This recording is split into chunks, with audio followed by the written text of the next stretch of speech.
Hello दोस्तों, कैसे हैं आप सब। स्वागत है आपका एएस ऑनलाइन स्टडी में। आज हम आपके लिए दोस्तों बहुत ही महत्वपूर्ण सिलेक्टेड क्वेश्चन लेके आए हैं जो आने वाले एग्जाम में काफ़ी इंपॉर्टेंट साबित हो सकते हैं। आप किसी भी एग्ज़ाम की तैयारी कर रहे हैं तो इस वीडियो को आखिरी तक ज़रूर देखें, क्योंकि यहाँ पे जितने भी प्रश्न लिए गए दोस्तों सब बहुत ही महत्वपूर्ण सिलेक्टेड प्रश्न लिए गए। इसी तरह के प्रश्न आपकी परीक्षा में पूछे जाते हैं। अगर आप चैनल पर नए हैं तो चैनल को सब्सक्राइब कर लीजिए, दोस्तों तक ज़रूर शेयर करें। तो आइए हम देखते हैं दोस्तों, पहला क्वेश्चन देखते हैं लेट ना करते हुए। ये सब हिंदी के महत्वपूर्ण प्रश्न लिए गए हैं। इसी तरह के प्रश्न आपकी परीक्षा में पूछे जाते हैं। हिंदी व्याकरण के किन स्वरों में कंठ तालव्य स्वर है, बताइएगा। यहाँ पे आपसे पूछा जा रहा है हिंदी व्याकरण के किन स्वरों में कंठ तालव्य स्वर है। आ में है, ई में है, ऊ में है या ए में होगा, बताइएगा दोस्तों। यहाँ पे ऑप्शन नंबर कौन सा होगा। यहाँ पे आपसे कंठ तालव्य पूछा जा रहा है, इसलिए यहाँ पे ऑप्शन नंबर ए यहाँ पे सही हो जाएगा। ए और ऐ जो हैं ये दोनों कंठ तालव्य होते हैं। इन दोनों में से अगर कोई आपसे पूछ ले, कोई भी स्वर पूछ ले तो इन दोनों में कंठ तालव्य होता है।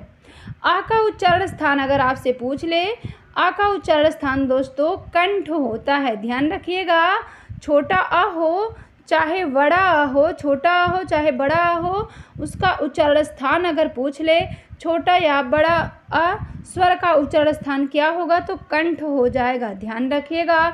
ई का उच्चारण स्थान अगर आपसे पूछ ले तो ई का उच्चारण स्थान तालु हो जाता है। छोटी ई हो या बड़ी ई हो, उच्चारण स्थान तालु हो जाएगा। ऊ का उच्चारण स्थान ओष्ठ हो जाएगा। ऊ का उच्चारण स्थान अगर आपसे पूछ ले तो ओष्ठ हो जाएगा। ऐ का उच्चारण स्थान यहाँ पे कंठ तालव्य हो गया है। ऑप्शन नंबर दोस्तों यहाँ पे डी सही हो जाएगा। नेक्स्ट क्वेश्चन देखते हैं। जब किसी व्यंजन का संयोग उसी व्यंजन के साथ होता है तो उसे क्या कहते हैं, बताइएगा। जब किसी व्यंजन का संयोग उसी व्यंजन के साथ होता है तब उसको क्या कहा जाता है। संयुक्त व्यंजन, संयोग व्यंजन, अस्पृष्ट, ईसत, बताइएगा। यहाँ पे ऑप्शन नंबर कौन सा होगा तो उसे संयोग द्वितीय कहा जाता है। ऑप्शन नंबर बी यहाँ पे सही हो जाएगा। नेक्स्ट क्वेश्चन देखते हैं। व्यंजनों में अघोष, ऊष्म एवं महाप्राण है, बताइएगा। यहाँ पे आपसे पूछा जा रहा है व्यंजनों में अघोष, ऊष्म एवं महाप्राण कौन सा है। बड़शा है, द है, मा है या ब होगा। यहाँ पे ऑप्शन नंबर कौन सा होगा तो यहाँ पे दोस्तों ऑप्शन नंबर फर्स्ट हो जाएगा। ऑप्शन नंबर सा हो जाएगा। नेक्स्ट क्वेश्चन देखते हैं दोस्तों। अगर आपको वीडियो अच्छी लगे तो लाइक करें, चैनल को सब्सक्राइब करें, दोस्तों तक ज़रूर शेयर करें। चैनल पे नए हैं तो चैनल को सब्सक्राइब कर लीजिए, थोड़ा सा हमारा भी सपोर्ट आप करिए। निम्न में से लघु स्वर कौन सा है, बताइएगा। निम्न में से लघु स्वर कौन सा है। बड़ा आ है, ए है, री है, उपयुक्त सभी। यहाँ पे लघु स्वर की बात हो रही है तो यहाँ पे री जो है वो लघु स्वर हो जाएगा। ऑप्शन नंबर यहाँ पे सी हो जाएगा। लघु स्वर कौन कौन से होते हैं। छोटा आ हो जाता है, छोटी ई हो जाता है, छोटा ऊ हो जाता है और री हो जाता है।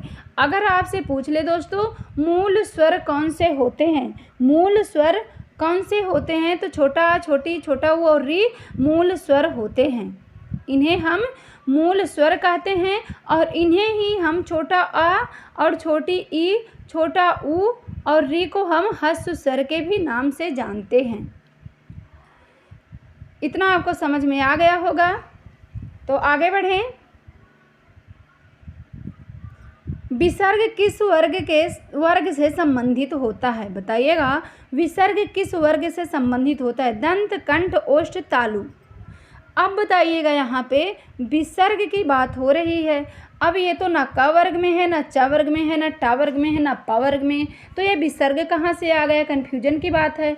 तो ध्यान रखिएगा दोस्तों, जब कहीं पे विसर्ग आ जाए, हिंदी में इस तरह से लिख के आ जाए, इस तरह से लिख कर आ जाए, विसर्ग आ जाए, या इस तरह से पूछ लें। अगर आपसे ह पूछ लें, विसर्ग पूछ लें, ह पूछ लें और छोटा आ पूछ लें और बड़ा आ पूछ लें, का वर्ग पूछ लें, ध्यान रखिएगा। का वर्ग के प्रत्येक वर्ण को अगर आपसे पूछ ले तो उनका उच्चारण कंठ होगा, उनका उच्चारण स्थान कंठ होगा। ह का उच्चारण स्थान अगर आपसे पूछ लेंगे तो ह का उच्चारण स्थान कंठ होगा। दोस्तों हम यहाँ पे जितना भी आपको बता रहे हैं सब बहुत ही इम्पोर्टेंट, ध्यान रखिएगा। आप एक पेन कॉपी लीजिए और उसमें एक एक वर्ड को लिख लीजिए, क्योंकि इसी तरह के प्रश्न आपके परीक्षा में पूछे जाते हैं। जैसे यहाँ पे पूछ लिया गया है विसर्ग किस वर्ग से संबंधित होगा, तो विसर्ग का वर्ग से संबंधित है और का वर्ग का उच्चारण स्थान कंठ होता है।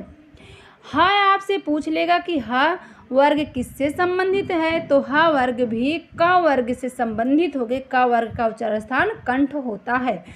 इसी तरह से अगर आपसे छोटा अ पूछ ले और बड़ा अ पूछ ले तो छोटा अ का उच्चारण स्थान कंठ होता है और यह भी क वर्ग से संबंधित है, बड़ा अ भी क वर्ग से संबंधित है। क वर्ग में कौन कौन से वर्ड आते हैं, तो क आ जाता है, ख आ जाता है, ग आ जाता है, घ आ जाता है और अंगा आ जाता है।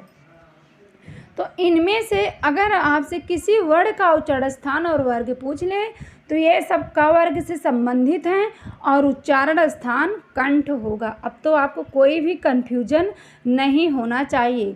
जो अंगा है इसको अनुनासिक वर्ड भी कहते हैं। प्रत्येक वर्ग का ध्यान रखिएगा, ना कि क वर्ग का, च वर्ग का, ता वर्ग का, टा वर्ग का, पा वर्ग का जो पंचम अक्षर होता है उसे अनुनासिक के नाम से भी जाना जाता है। इतना आपको समझ में आ गया होगा, कोई भी कन्फ्यूजन नहीं हुआ होगा। नेक्स्ट देखते हैं। अगर आपको दोस्तों कन्फ्यूजन हो रहा हो कि जिस तरह से हम आपको यहाँ पे बताएं, अगर आपको कन्फ्यूजन हो रहा हो तो आप एक बार अभय स्टडी 1 सर्च करेंगे तो वहाँ पे हमने हिंदी का संपूर्ण टॉपिक का वीडियो वहाँ पे हमने प्लेलिस्ट में बताया है। अगर आप अभय स्टडी 1 सर्च करेंगे तो वहाँ पे हमने हिंदी का समस्त टॉपिक का वीडियो बनाया, जैसे अलंकार हो गया, समास हो गया, विसर्ग हो गया और कारक, इन सब टॉपिक के मतलब हिंदी के संपूर्ण टॉपिक का वीडियो हमने वहाँ पे बताया है अभय स्टडी 1। अगर आप सर्च करेंगे तो वहाँ पे आपको संपूर्ण वीडियो मिल जाएगी, हम डिस्क्रिप्शन में लिंक दे देंगे। नेक्स्ट क्वेश्चन देखते हैं। तो यहाँ पे ऑप्शन नंबर 20 सही हो जाएगा। नेक्स्ट क्वेश्चन देखते हैं। शब्दों में स्त्रीलिंग संज्ञा शब्द है, बताइएगा शब्दों में स्त्रीलिंग संज्ञा शब्द कौन सा है। चील है, उल्लू है, केचुआ है या पक्षी होगा, बताइएगा यहाँ पे ऑप्शन नंबर कौन सा होगा।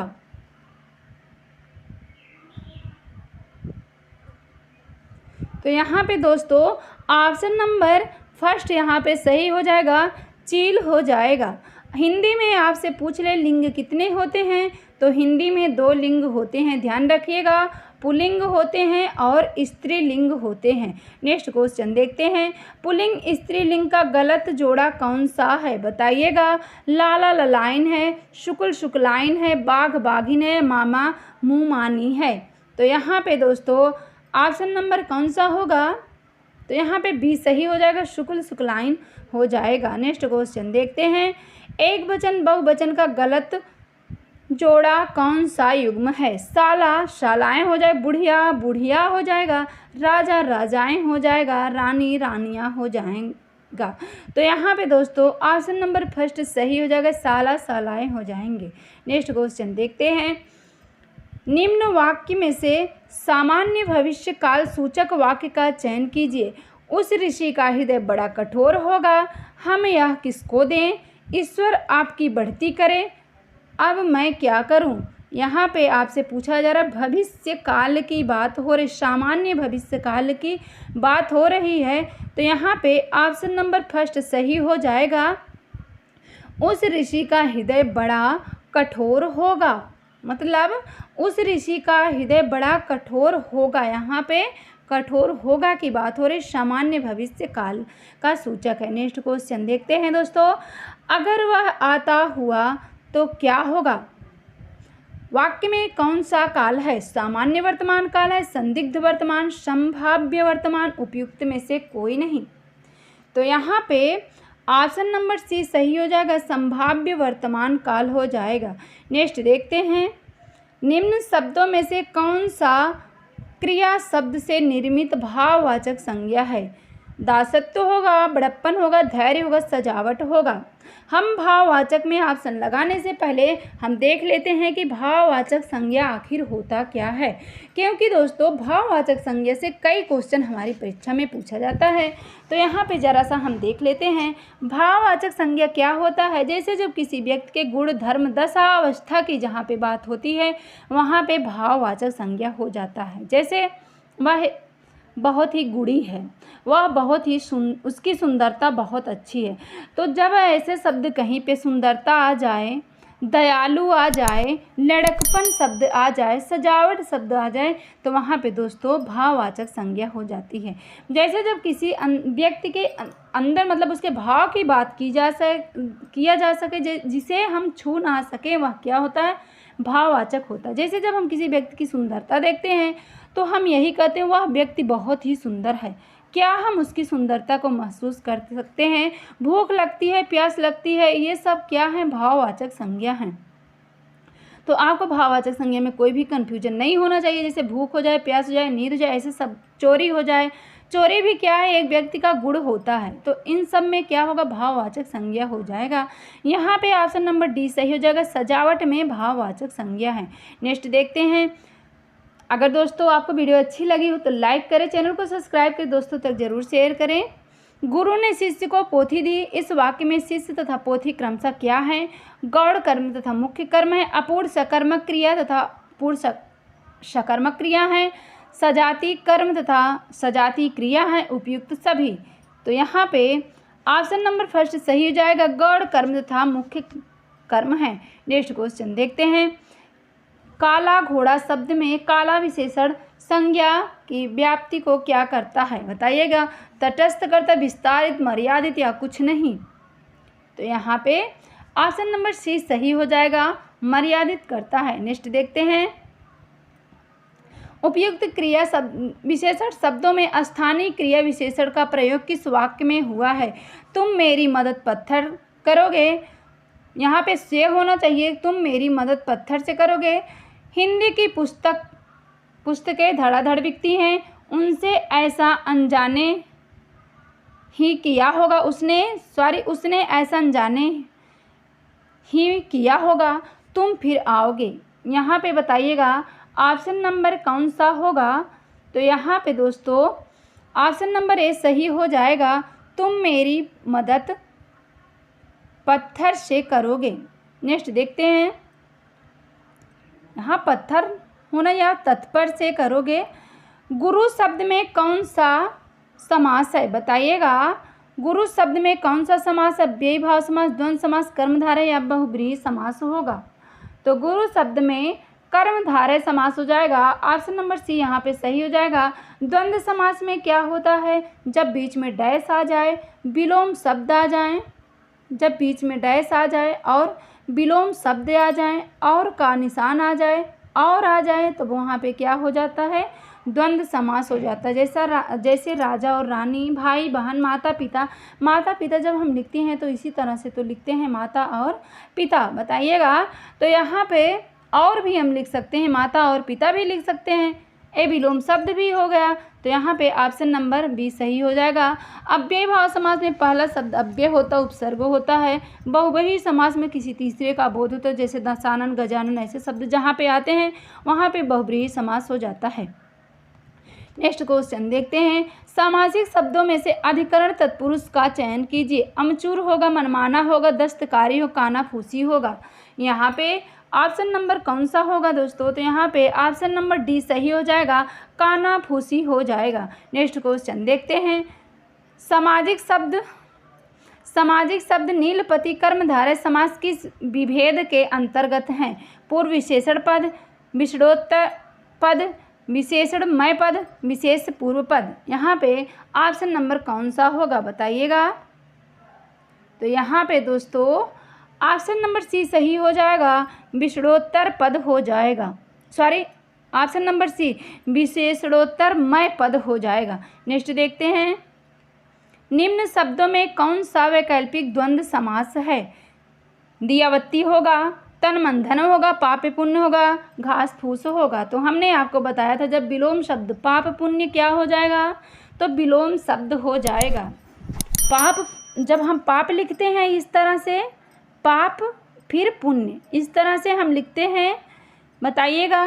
तो पाप का विलोम शब्द पुण्य होगा, पुण्य का विलोम शब्द पाप होगा। तो यहाँ पे ऑप्शन नंबर सी सही हो जाएगा, द्वंद्व समास हो जाएगा। नेक्स्ट देखते हैं, हिंदी व्याकरण में मूल स्वरों की संख्या कितनी होती हैं, बताइएगा। हिंदी व्याकरण में मूल स्वरों की संख्या कितनी होती हैं? 3 होती, 4 होती, 2 होती या 5 होते हैं? तो हिंदी व्याकरण में दोस्तों मूल स्वरों की संख्या 4 होती हैं। ऑप्शन नंबर बी यहाँ पे सही हो जाएगा। नेक्स्ट क्वेश्चन देखते हैं, मूल स्वर हमने आपको बताया था मूल स्वर कौन कौन से होते हैं। तो छोटा आ हो जाता है, छोटी ई हो जाता है, छोटा ऊ हो जाता है और री हो जाता है। अगर आपसे ऐसे दे दे आ क्या है तो यह मूल स्वर है, ई क्या है तो मूल स्वर है, इस तरह से पूछते हैं, आ दे देते हैं ऑप्शन में और पूछते हैं मूल स्वर होगा दीर्घ, प्रश्न देंगे आ में कौन सा स्वर होगा। आंसर में आपसे पूछेंगे मूल स्वर होगा, दीर्घ स्वर होगा, संयुक्त स्वर होगा। तो आपको ध्यान में रखना, अगर छोटा अ हो तो वहाँ पे मूल स्वर हो जाएगा, अगर बड़ा आ है तो वहाँ पे दीर्घ हो जाएगा। मूल स्वर में बोलने में एक मात्रा का समय लगता है। नेक्स्ट देखते हैं, अघोष अल्प प्राण व्यंजन वर्ण का चयन कीजिए। अघोष और अल्प प्राण व्यंजन का चयन कीजिए। अघोष क्या होता है दोस्तों? अघोष शब्द होते हैं वर्ग का पहला और दूसरा शब्द जो होता है वह अघोष होता है। और अल्प प्राण में क्या होता है? पहला, तीसरा और पांचवा वर्ण जो होता है वो अल्प प्राण होता है। तो यहाँ पे आपसे पूछा जा रहा है अघोष और अल्प प्राण, तो आप बताइएगा। तो यहाँ पे का शब्द जो है ये अघोष भी है और अल्प प्राण है। ऑप्शन नंबर यहाँ पे ए सही हो जाएगा। इतना आपको समझ में आ गया होगा। बस दोस्तों आज हम वीडियो को यहीं पे समाप्त करते हैं। अगर आपको वीडियो अच्छी लगी हो तो लाइक करें, चैनल को सब्सक्राइब करें, दोस्तों तक जरूर शेयर करें। बोलचाल में भी कोई त्रुटि हुई हो तो उसके लिए क्षमा करें। तब तक के लिए धन्यवाद।